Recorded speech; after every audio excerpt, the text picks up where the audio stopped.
Hi, and welcome back to Explore Error.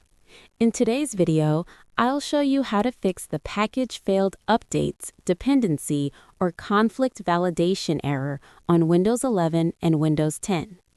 This problem usually appears when you try to open photos or images like JPG, JPEG, PNG, or other formats using the Photos app.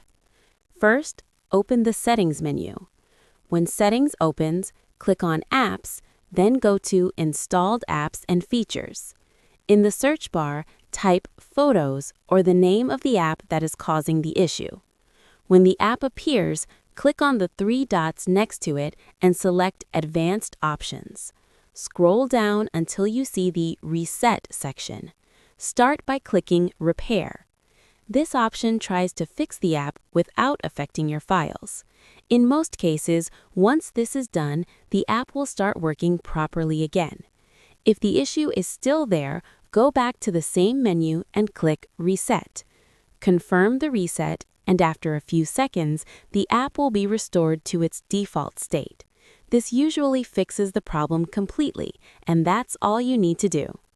After this, your app should open images normally again. If you found this video helpful, don't forget to like, share, and subscribe for more simple Windows tutorials.